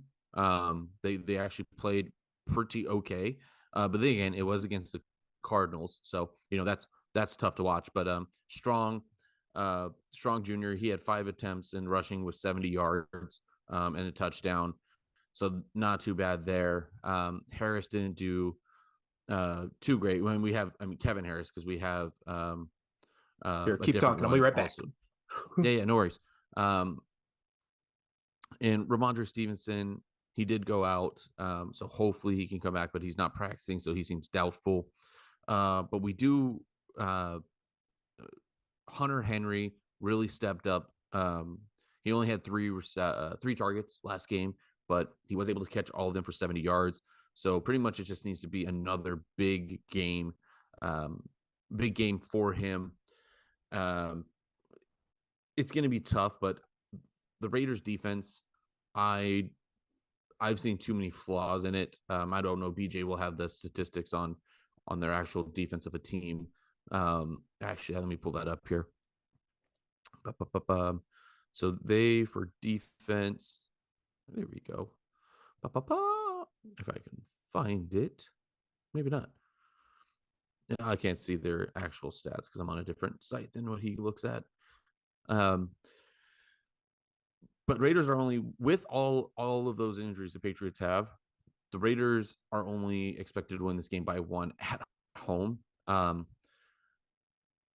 Belichick knows McDaniels, and yes, McDaniels knows Belichick, but I take Belichick as a head coach over McDaniels any day. So kind of what BJ was saying is, Raiders are still only favored by -1, even with all of these teams injured, or with all these players injured. And Hunter Henry had a really good game for the Patriots last week. Wait, the Raiders are favored? Raiders are favored by 1. How? Why? Are they? Do you think it is Well, factoring in the injuries? I believe so, but I like what I've seen with Mac Jones recently. We've talked about, like, midseason, how I was struggling to like what he was doing, but he's still getting rid of the ball quick now, and I do appreciate that. And I think Matthew Judon is going to get to Carr more than he thinks. So I am going to go Patriots. I am going to be the factor at that game. Who do you got? You're probably going Raiders. Whoa, as of 1 hour ago, Jacoby Myers and Ramondre Stevenson did return to the field Friday for the final practice. So the last news story I read was talking about Thursday's practice. As of today, Stevenson and Myers did practice. So looks like they'll be game time decisions. And I am if they're actually in, even if they could do a little bit, if they're in, I tell you right now, Ramondre Stevenson can do everything he can to play his first professional football game back at home. Yeah. He's going to do everything he can for it. I guarantee it. I think this is going to be the Raiders' last stand. I am going to pick the Raiders. I think there's a lot riding on this game, obviously, for the Patriots. I think the Raiders are going in with just a who gives a shit attitude. Obviously, the Josh McDaniels of it all, but I just think the Raiders they've shown something the past couple weeks, right? They have a good, potentially great offense with, I think Carr is an undervalued quarterback. And then I obviously would they agree. have, He's not my favorite, but I think he is undervalued. yeah, I think or we also have Josh Jacobs, who is the leading rusher in the NFL, who has just gone off the past couple weeks. And then obviously Devontae Adams. So I think the Raiders have what it takes to be great. But they've had this talent all year. I know, but it's been the past couple weeks where it's finally turning on. They're one of the teams that has turned it into gear, but obviously they turned it on too late because most they're probably out of playoff contention. Obviously, if they win out, then there's some scenarios where they could get in, blah, blah, blah. But I think they win this game. Also, I'm just trying to get back on picks, so I'm more trying to justify this pick to myself. I'm going Raiders. You're going Patriots. You'll be at the game, so can't wait to hear your report, Casino. Next up, the a game that seems on paper should be good, but I don't think it will be. The 7-6 Tennessee Titans at the 7-6 Los Angeles Chargers. This is to play for the award of not playing up to who everyone thought you would be award. So who do you think wins this one, Casino? I'm just gonna go with Chargers at home. I can't trust Tennessee right now. I'm gonna do Chargers at home -3. That's pretty much why I'm picking them. Chargers, I think, have at least fought as of late. Tennessee's just looked really bad. Yeah. As Uh, of, well, yeah. let's see. So the Titans, they beat the Packers by 10. They lost by 4 to the Bengals. They lost by 25 to the Eagles. And then they lost last week by 14 to the Jaguars. So yeah, but I mean, Chargers. You go with their last 4 games. They lost to the Chiefs by 3, beat the Cardinals only by 1, and then they lost to the Raiders by 7, and then beat the Dolphins by 6. So they're roller coaster. So all yeah, I'm doing is I'm just going to take Chargers at home. I'm just going to lay with the points there -3. So that's what I'm this going with. is one where I think this feels like a classic Chargers game where everybody goes, oh, of course. Like the Chargers, they have to win this game, of course. And then they lose it by 10 points. And you're like, how the fuck did the Chargers lose this game? So I feel like all the hype was on Chargers to start the season, and then the season progressed and the hype fell off. Then it was nobody liked the Chargers, and then they started winning, and now it's like that meme where it's like Well, hype I've always like intensifies. I think like you and I, we've always liked the Chargers. It's just Yes. they were so riddled, so it was tough for them to Yes. get anything going. Yeah. I I mean, think, I've always still liked them. I think Herbert's an amazing quarterback with what oh he's yeah. been No, no, with what he's doing. I love the Chargers, and injuries have derailed them, but it's also like stupid Charger shit that always derails them as well.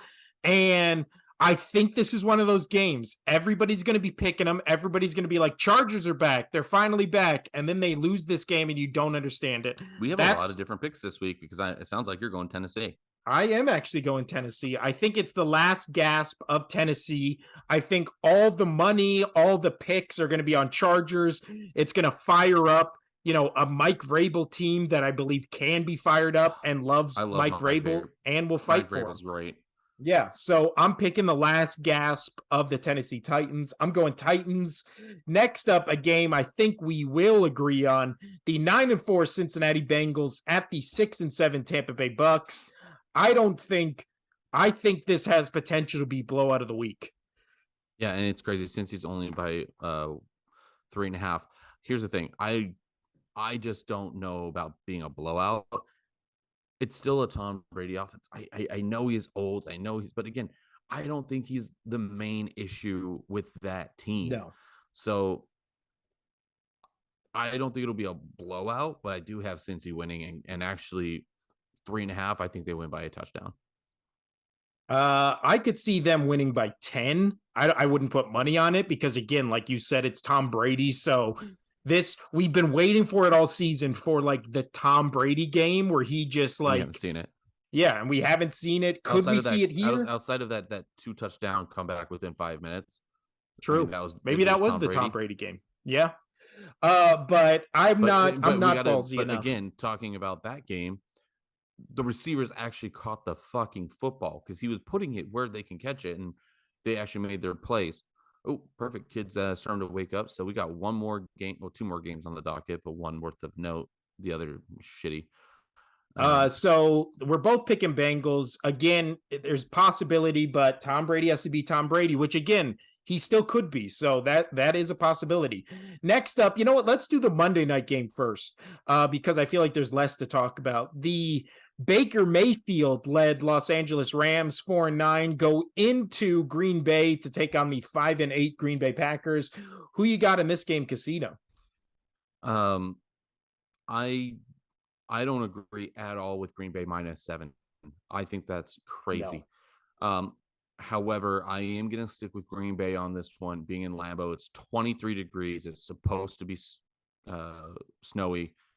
I'm going Green Bay just because I I like Aaron Jones. He's on my fantasy team. I think they're going to give him the ball a lot in this game. At least they should in this game. Um, and I know Baker had that amazing, comeback victory, but I even if that happens again, I won't expect that. So I'm gonna stick with Green Bay on this one. -7, no. I think it's gonna be a crappy game with the cold weather. The over under is only 39.5, and they have Green Bay by 7. Like this game is gonna be low scoring. It's gonna be cruddy. I don't like it. So I'm just gonna go Green Bay, being at home in the cold. Give the ball to Aaron Jones. Call it a day. Yeah. The thing is, this Los Angeles Rams defense has been pretty shit all year, except they are top 5 in rush defense. So maybe if they can That's shut down fine. Aaron Jones, Aaron Rodgers has been having an off year. Maybe the resurgence, at least for last week, of Baker Mayfield gives them a shot. I'm picking just strictly on upset. I think I'm going to go Rams. I think it's going to be a tight game. I think it's going to You're be an just trying to ugly catch me. It's game, fine. an unwatchable game, some might say, but I it'll be won't at watch this least, game. I won't. I honestly will. I'll watch the highlights, but I'll be honest with my viewers, with our viewers, my viewers. um, I'm not watching this game. I just yeah, won't. this one seems like a rough watch. I'll still I mean, watch it. I will have to watch it because I'll be at work and it'll be on, but I'm not watching this game. Yeah. So I'm picking the Rams in the upset. The Baker Mayfield renaissance, the Mayfield assance continues in Oh, there's my a eyes. Let's go to probably the most important game in terms of a NFC playoff seeding happens Sunday night. It's the 7-5-1 New York Giants at the 7-5-1 Washington Commanders. The one tie for both these teams was the first time these two played. So so we Casino. as we talked about it, they should just whoever wins this game should just get 2 wins on the I docket. agree. Call it a day. I agree. This Oh, game's remember? unfinished. I mean, Well, this used to also be the we're doing that for Patriots. our picks. Yes. Whoever picks this one This right gets 2. 2. Yep. So this is the Patriots Raiders flex game. So Patriots Raiders went down to one the afternoon game. And this has got the Sunday night, which is understandable. This is for that last playoff spot. It's they tied last time. There's unfinished business. But here's the deal. I'm picking Washington. I'm going to throw this out there first, so you don't have time to pick them because now I know you're going to pick the Giants because you want 2 points on me. No, you're going Washington. No. I think the Giants are dead. I haven't seen anything, especially just watch them play against the Eagles. I didn't see one thing in that game where I was like, they look good. Like the one touchdown drive they had was after like a botch snap on a punt for the Eagles, and then the Yeah, rest was they just only have garbage they only time. have one win out of 7 weeks, and that was against the Texans. They did have a bye in that week on week 9, but out of 6 games, they have one win. It was against the Texans because the tie is the tie. So yep, Yeah. the They Giants. literally They were lost like, hey, look, we were 20. great, and they were They bad. lost to the Ravens 24-20. The Jaguars, or they beat 23-17, but then they lost to the Seahawks, barely beat the Texans, lost to the Lions, Cowboys, tied with the Commanders, got blown out by the Eagles, and now they're Sunday night for a shot at the playoffs. I don't think there's any chance. No, I especially since they honestly got the think, Eagles again as their last game of the season and Vikings after this game. They're yeah, done. They're done. I They're think the done. That's why I Giants. think Detroit's gonna jump them in the playoffs. Yep. I think Washington gets moved. Washington's gonna jump up to 2. And so because right now with the wild card, how it sits is Commanders are still in the second wild card spot because the Cowboys got the first. But Seahawks, I think they're done with what their schedule is. Giants, they're done with their schedule. Lions, I really do think that they'll pull this off because they play the Panthers, Bears, and Packers after the Jets, which we both picked the Lions off the Jets. Yeah. So, yeah. I really think the Lions are going to make the playoffs, and I'm just hoping about it. This game should be fun. Go Heineke. You still haven't drinking your fucking beer. Okay, you know what? For 2 points, I will get a Heineken next episode. Guaranteed. I just need you to remind me because I will forget. But or how about I won't remind you and I'll have some of my own. Oh, that'd be good. That'd be good. But that was our week 15 picks. We get to the views. Do you want to take a break and then we'll come back and do hockey and basketball real quick? I heard her talking, but now I think she's just kind of like chilling in her crib. So let's just try to roll through this. Oh, well, no, I was saying that because I need to take a break. Let's say you need to take a break. All right. We'll be right back with basketball and hockey talk, and then we'll get out of here. He's being a good dad. I said just leave the kid in the crib. Oh. All right. We are back from taking care of our children. Now, what everybody's been waiting for. We've held it off long enough, Casino. What? Me bringing my beanie back? I know. There's 2 things. One is the beanie back. It's Beanie Fridays here on the Only Sports Podcast. Also, beanies back. What? Casino brought the beanie back. What? What Casino also, should I say, brought back was sexy, and that was because it was date night. I'm trying. Yeah. Me and Casino last Sunday went to a mandate. We went and saw the Golden Knights take on the Boston Bruins. We ate some pizza. We did some mouth stuff, some hand stuff, some It doesn't involve pizza.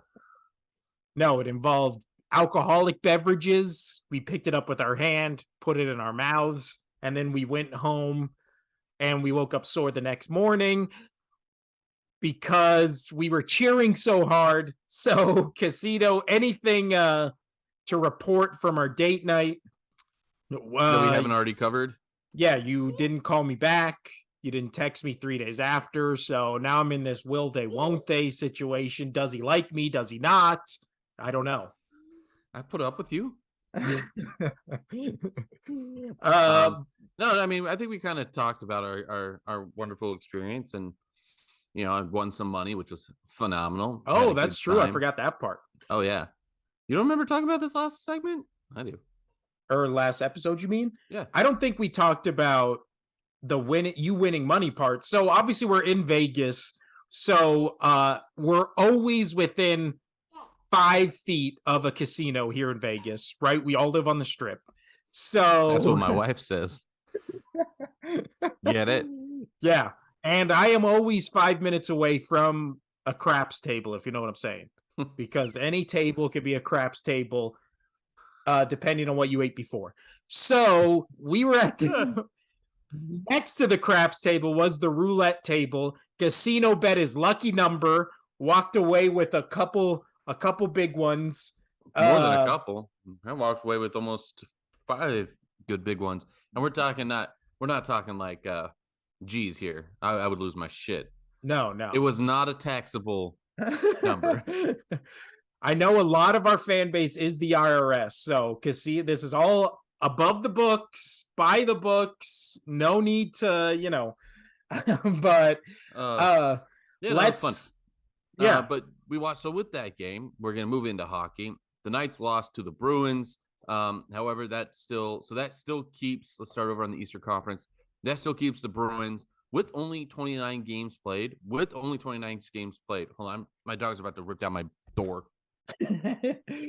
So we saw the Bruins beat the Golden Knights. I think what Casino is going for. No, I'm back. I'm going to take over. No, yeah. I'm taking over. Right, go. The kids eating next to me and the dogs they knew it. You can smell it. Anyway, the Bruins only have 29 games played, 23 wins, 4 losses, and 2 overtime losses with 48 points. A staggering 112 goals for and 64 against. Their adult goal differential is 48, which is absolutely just mind-boggling of a stat. Crushes anything in the West. The best West goal differential is actually Dallas Stars. You've got plenty of food right there, honey. At 27. So that's massive. The Bruins they light it up. So luckily the Knights, when we went out on our wonderful date night, only held them to 3 goals, down 3 of the Vegas's top defensemen, missing the 3 of their top 6 there on the D line. The second best goal differential is who is leading currently in the Metropolitan in the Devils, and they're still moving along, still crushing. They got 44 points. They've only played 30 games, so technically the Golden Knights are still ahead of them in points. And so the Maple Leafs are currently tied with them with points as well, sitting at 44. The Knights have 45, but the Knights have played 2 extra games than the Devils. But so sitting in the Atlantic Division currently, through about 30 games is roughly the average of how many games every team has played. We've got the Bruins, Maple Leafs, and Lightning atop the Atlantic Division for the 3 into the playoffs there. No real surprise out of that division. Those were kind of the ones that, I thought there was a little point in time there where the Lightning were struggling a bit, but, they've moved on up. The Metropolitan Hurricanes sitting in the second spot to the surprise, even though we knew they were going to be better, the surprise leader of that division with the New Jersey Devils. They're still crushing it. They've scored over 100 goals this season for their team, but they have let in a little bit. But like I said, they got the second best goal differential up against Boston. But Boston's 48 plus in the goal diff just crushes any other team. Penguins, that's a pretty good tight race over there. You do have the Hurricanes, Penguins tied with 40 points. The Rangers at 37, Islanders at 35. Caps at 34. So really, they're all kind of within striking distance of being at that 40 mark. Caps a little bit, not too much. They played a couple more games than everybody else, but that covers pretty much the East. So we're rolling up here onto about the 41 game mark, about 10 games to go, and then we're halfway through the season. Once we've said kind of with NBA as well, as soon as the football season, I know my kid just wants food. As soon as the football season ends, we'll dive pretty hard into the playoffs of the hockey and give you more stats of like game to game stats of players as well as the NBA. Well, also NBA and NHL, it's pretty much once they get past the All-Star games, right? Then it's like finally starts to kick in. Yeah. And that's when I think it'd be pretty important to talk about stats. However, do want to touch there on staying over in the Metropolitan Division with the Capitals. Alexander Ovechkin, Ovi, did reach the 800 mark in goals, and he did it I don't think they've played since he did it. I think they play again tonight, but he's only a game behind Gordie Howe for second most goals ever, still trailing the great one. No, wait, not the great. Who is he? Who is the leader? Why am I totally blanking? Anyway, he's still got about, yeah, it is Gretzky. Sorry. He still is a little behind on reaching him. He's got a little over 100, but Ovi did get his 800 goals with a hat trick, which good for him. That's always awesome to reach that number and then do it with a hat trick. That is absolutely phenomenal for him. So moving over to now the Western Conference. Like I said, I'm a kid. You're almost done with food. I don't have much more to give you. So we're doing this live. We're doing this live. The Stars and the Jets, they're pretty much duking it out on the Central Division, which is quite nice to see that happen. The Avs are still a little below, which is a little shocking. They're only two points away with a game in hand against the Wild for the third spot. But I did tell you that they were going to have a fall off this season, and boy, have they. So that one is outside of the Stars and Jets is kind of bleak. And then moving over to our division for BJ and I, Golden Knights still sitting on top, though, but they have played 32 games, but they are rolling with a 45 points. So they are well above. They are, with the Kings have played an extra game. They are still 8 points ahead of them. So that's 4 full games. So the Knights are pretty much looks like they're going to be rolling into this break. Rolling into this break with a massive lead in the Pacific. They do have a little bit of a weaker schedule coming up too, so I can see them continuing on that. The Kraken still surprising everybody. They're still saying they are tied with the Oilers, and the Flames are not too far behind, but they're still sitting in that third spot. So kudos to the Kraken for coming out and having a good season. Didn't expect that. I said, I expected beginning season Oilers and Flames would be in that top, and then I thought Kings would be forward, but good for the Kraken. Well done. Speaking of the Kings, the interesting thing is they're second with 16 and 12, but they have a minus 11 goal differential. So they've had more goals scored against them than they've scored, still 16 and 12. I wanted That's to crazy. touch on that as well. Like, that is absolutely insanity. I mean, the Golden Knights is not great. They're at 22 goal diff, but they're able to win games. Like I said, nothing like the Bruins with a 48 goal diff. Like, they're just crushing it. Yeah. Well, even with the Devils, 32. Yeah. Jesus. 32 is the next best, as I was saying. You were kind of walking away, but with Golden Knights, they are the best team on the road this year. They just seem to crush it, and they won again on the road last night. So this has been an absolute joy to watch them on the road. Every Knights fan is more comfortable with them on the road. Actually, it was 2 nights ago. Oh, wait, no, it was last night. Today's Friday. So yeah, they did win last night. So yeah, pretty good. But they did win against the worst team in hockey, which currently is the Chicago Blackhawks with only 18 points total. So I will take having 41 I will take having 45 points rolling in with still 10 games to go before you hit the break. So been pretty good, been pretty fun. So now can we move over to the NBA casino? Yeah, there's my kid, for those who kind of saw her as I was lifting her out. Now she's growling at me. Go drink some water.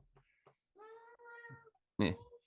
We're doing it live. Like I said, that's what makes this show so great, is we got dogs barking, we got kids crying and kids yelling. It's fantastic. This is the podcast of the people, right? Yeah. People can relate. Relate. Oh, yeah. But really, the NBA, the story up to this point is the emergence, or the I don't even know what to call it. It's crazy, of the Grizzlies and the Pelicans. The Grizzlies and Pelicans are both 18-9, or no. The Grizzlies won last night, and not only did they win, I watched this game. when I was at work. It was on NBA TV. The Grizzlies absolutely annihilated the Bucks 142 to 101, which was, I mean, that game was never close. They just wiped the floor. Giannis played and they absolutely wiped the floor with him. I mean, he's only had 19 points, but of course, Morant just with 25 in 26 minutes, which was crazy, crazy. So the West now seems to have two just new contenders, new front runners taking over the spot of the Suns. Nuggets are right there, but really it's been all Grizzlies and Pelicans. The Grizzlies have not lost in December, which is crazy because we're almost done with December, but they are wiping the floor with teams. The Pelicans, Zion is now emerging as what we all thought Zion would be, obviously before injuries and stuff kind of took him out of the mix of like the next, transcendent player. Morant is, I think, is already there. He's fun to watch. On the East, it's still Celtics, but it's kind of slipping a little. The Celtics were the clear favorites. Now they had just one of the weirdest games I've watched all season to the Lakers and then to the Warriors. They lost the Warriors game. The That was weird. Lakers came back from like 25 to tie it, and then it But went into OT. but that game was fun to watch. I was watching at the bar, the Lakers Celtics game, and that shot. This is why Jason Tatum is 100% the clear runner right now for MVP. Did you see that fade back Kobe fade jumper Yeah. over LeBron to tie it up? Oh, Yeah. that Well, was that was one of the best shots I've seen all year, if not the best shot. That it was against the best LeBron. He did that wonderful step back. It was Kobe-esque, and I loved it. Well, Loved and it. then the Lakers have had a weird week. They went to OT against the Sixers, and the only reason they went to OT is because Anthony Davis missed one of two free throw attempts, which on the season, he's an 80% free throw shooter. So he's good at the free throw line. So I've heard that argument after the game. However, Lakers would not have been in that game if it wasn't for Oh, the yeah. off the line performance of Anthony Davis. So yes, he did miss that free throw, but they wouldn't even been close to being in it if he didn't have the game that he had. Well, no, he had 31 points, 12 rebounds in that game, but And that's a good obviously game. people are giving him shit for that game because it literally was time was expired. He got two free throws. He made the first one to tie it, and then if he made the second one, the game's over and they win. But he just missed it, and then they went into OT and then got ran off the Stomped. floor. Yeah, they Like got that. stomped. Once it went to OT, the Sixers just took over and never looked back. Then they won against the Pistons, and then they had that game they lost against the Celtics, but I actually like them more coming out of that Celtics game because they rallied back down. I believe at one point it was like 25 points. They rallied back down, took it to OT, and then the Celtics barely beat them in OT. It wasn't the Sixers game where they just didn't have a chance. Like that game was close from the fourth quarter on to OT, and then they barely lost. So Lakers showing something. I mean, Westbrook wasn't bad in that game. Obviously, Anthony Davis and LeBron, they kind of have to do what they've been doing every night to even have a shot at winning. But yeah, what is it? Westbrook was 35 minutes, 20 points, 14 rebounds, 5 assists. Like that's who you want. There's still the trio, and LeBron had 33 in that game. Davis had 37. So, when Westbrook can be Westbrook, they don't look bad. I mean, I still think they're at most the 8th seed or in the play-in game to get into the playoffs, but still, other teams that are surging, Nets kind of look like they're finally starting to be the Nets we predicted they would be. Sixers right behind them at the 5th spot. The Knicks have won 5 in a row. They just wiped the floor with with the Bulls. I mean, they won that game in OT, but they dominated that game for most of it. And then Yeah, over in the West, the Suns are kind of slipping back, but they're still in it. Trailblazers are the surprising team this year, are right there with the Kings. Both those teams staying strong at the 5 and 6. Jazz, Clippers, Mavericks. Clippers have shown a little something. Mavericks, I still think, are wildly disappointing because Luca, I feel, is the front runner for MVP right now. Well, Only like at he's least that tied with team. Tatum. I love Luca. Luca. He is phenomenal. I feel so sorry for him. That's a rough team. It's basically him or they lose, and it's more, as their record indicates, they're 14-14. So even when he has a good game, they still can't pull it out. But NBA is getting real interesting because there's a lot of teams in it that we were thinking was a year or two ahead, or they'd be playing for the seventh or eighth. I mean, the Grizzlies and Pelicans being number 1 and 2 is in the West is crazy. On the East, it's kind of the Cavaliers, obviously still behind the Celtics and Bucks. The Bucks just got raw, just destroyed last night. So I don't know. If NBA is getting interesting again, I still don't think the NBA should start before Christmas. I really think that should be opening day. But what are you gonna do? What are you gonna I don't do? know. All right, Casino. We want to touch on anything before we get out of here? I think we covered quite a bit. Yeah. Oh, last thing we said we were going to say on our NHL hockey night date is the origin of Jeff's Oh yeah, created meme. the meme. Yeah, that is a good So, point. and first off, we have to talk about, we go to our seats and there's just this random little old weirdo like in our row who you could tell by his vibe and everything he was not supposed to be in our row, and he was there around us because we were kind of like towards the middle of our row. Another big party comes in, sits in where that guy, he was like sitting where there was like 3 seats on one side, 2 seats on the other. He was sitting in the middle. A big party comes up, basically are like, those are our seats. And he kind of just goes, oh, sorry, moves in front of us to empty seats next to us. Without even like saying excuse me, like I was still Yeah. sitting and he like sat on my lap to get across me. Like I he know didn't it even was, give me time to stand up. yeah, it was again, weird guy. He goes and sits next to us. Another group comes and is like, those are our seats. So then he gets up, goes to the seat in front of us, which there had been people in the entire game, and they went up to like go get a drink or And go to these the two bathroom or and something. these two ladies, remember the two ladies are important for later, but they were like, "Oh yeah, that's where our parents are sitting. Um like you're going to have to move." And he was like, "Okay." And so he just jumped again in front of them. Yeah. And this is all I within wanted to punch this what, the dude in first the face. 5 minutes of the game? Like, I couldn't even focus on the game. I could not focus on the yeah. game. All I was just wanting to punch this old dude in the face because he's not even supposed to be there, and he's not like old. I'm not saying like this dude was probably early 50s, mid. I would say Yeah, I would say early 50s. I'd say early to early mid 50s. 50s, something like that. But just like a creepy vibe. He wasn't even wearing a jersey of either team. It I looked don't like it even was know what like jersey that I think was. it was a minor league team, but I hi.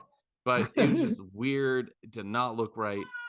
He No. was just total hide your kids, hide your wife vibe. Continue. Hide your parents. He's Hide stealing your their parents. seats. He's stealing their seats. But so the meme comes from the fact that with the parents were two daughters who they both had to be minimum 21 because they were drinking the entire time. I mean, so were me in Casino, so nothing wrong with that. But they acted like they were young. Yeah. Well, they had to have been at least 21, 22. But so the creepy guy starts talking to them because they're two attractive, like blonde sisters or whatever. And so creepy guy starts talking to them. They form like this weird bond with him. And then they're taking pictures with him. I They're don't think like they understood. I think one of the sisters started to realize, that but he was a it got fucking creep. Yeah. so where I got creeped out beyond reason, but like I didn't know what to do. I'm not their parents. Their parents were up getting concessions or whatever. The thing that creeped me out was the gentleman. I don't even call him gentleman. The fucking weirdo was like, "Oh, can I get a picture? Yada yada." And okay, fine. He wants to document his trip with a picture with those two. Whatever. He can lie to his friends and say that he hooked up with them. Whatever. Creepy old dude. But then he goes, so she gets down, one of the more flirtatious one. She gets down, steps down in front, and he was like, no, I was just gonna take a picture of you two. What? Yeah. God, Dude, I a was just like, complete stranger. He was like taking selfies with them, like Casito was saying, and it was like all in good fun. Like, oh, we made a friend at the hockey game. Then he goes, we literally heard this because again, they're in the row. It's like tight seating, so we're hearing fucking everything. This guy goes, "Can I take a picture of you two?" And both me and Casino looked at each other like, "What?" And then again, creepiest part of all, they let him, and this dude was just snapping away. Like snapping away. We're uncomfortable later with on, what's he's gonna gonna be happen with those slapping pictures. away. Yeah. Jesus Christ. And then so I feel like at that point, then the tide had turned to them being like, oh, this guy's creepy. They clearly felt like, oh, that was creepy. Everybody around us is creeped out by this, right? You could feel the vibe was just like, this is fucking weird. So then the parents return, they're sitting in the seats, and then you start talking to the brother who was also there about like the hockey, and then one of the girls starts Because like, he was like the only real fan out of the family for the yeah, Bruins. So yeah, they were in town. So he was saying some hockey stuff, and I do this all the time at sporting events. Like if there's somebody intelligent talking about the the sport or a player, you know, I like to chime in if it felt like it was right, and it did. He was literally directly right in front of me, so it was fine. So we yeah. started talking. Continue. And Give then a thoughts on that. somebody starts I think you start cheering or the mom jumps in, and now it's the mom and the brother. The dad just like disappeared. He was gone from like third period on, never came back. The maybe he told them he was going out for cigarettes or milk, and then this is a family tragedy, maybe something like that happened. I don't know but the brother, Casino starts hitting on the brother and him are talking. And So if my the wife listens to this, I was hitting on the the brother. brother, the brother, and you said that was okay. I remember you saying that was okay. But Yeah. the mom jumps in. We're all like joking around. Something happens in the game. We start cheering. The daughter, like the clearly flirtatious of the two daughters, turns around to us and just starts like playfully booing at us. So then we start having, playful banter with the mom, the sister, the brother, the other sisters over there. And then, that it's like kind of like flirtatious. I would even say with the mom. The mom was a little flirtatious as well. The Yeah. brother, obviously, you and him are having your own thing over there. So then the mom and sister are like little flirtatious. And then when we're leaving, what do you say and what does she say back? Yeah, yeah. So I was let me see how it was like um she was like, sorry about your team, or something like, sorry that your team lost, ha ha ha, whatever. And I was like, it's fine. And me getting like super animal, I was like, we lost our third best defenseman in the middle of the game. We were down defender. You know, I'll take that. That's fine against the best team in the league. And she just, without skipping a beat, as BJ and I were like started walking down the aisle to leave, as I was saying that, because that's why she said, have a good, sorry about your team as we were leaving. And then without skipping a beat, she just goes, I'll have you two. And we're Whoa. like, what? And then we Okay. both So flashed our rings and we're like, we're happily married. No, thank you, ma'am. And yeah, but when the brother winked at me, I took it off and put it in my pocket. So yeah, because that's allowed. But so then we made a huge joke in our friend group chat where we were like, me and Casito just got totally hit on at the hockey game, which like it probably happened. I mean, it kind of did. Like she was clearly flirtatious. So was the mom. But obviously, we were both wearing our wedding rings, so nothing like that's gonna happen. But it was just a fun story. And then where you tell your guy friends about that, and then it just keeps snowballing. And then Jeff sent that meme after the game when me and Casino were the meme, which was last episode on YouTube. The thumbnail. Jeff sent that to me and Casino's group chat that we have with all our guy friends, and Casino laughed so hard at it, he was crying while eating his pizza. And I was witness to it, and I was laughing so hard, I almost choked on my pizza. It was a really funny joke, and that's why it had to be our episode thumbnail so for that's a last shout episode. out to Jeff. Jeff, you are going to be our first guest. We're going to make it happen. The viewers, Yeah. they want to see it. Also, so hearing the story and hearing about the thumbnail, if you haven't, go to YouTube, see the thumbnail for that last episode. Subscribe, like, comment. It's just two chicks and they're whispering each other like they make the Only Sports podcast. It's fucking hysterical. I was dying. It was brilliant, well placed, well timed. And yeah, so that's our story. There wasn't nothing to it really, but it was still funny that was the end game of it. But we're in the end game now because that's the end of the podcast, Casino. This is a long episode. So this was a long episode. For those viewers who have been only making it, not the whole episode, but averaging and only making about an hour and 15 minutes. Yeah. You got a lot. I still love you, but watch the rest. I wanted to yell at you, but I'm not going to because I appreciate you that you're watching still some. So continue to watch that.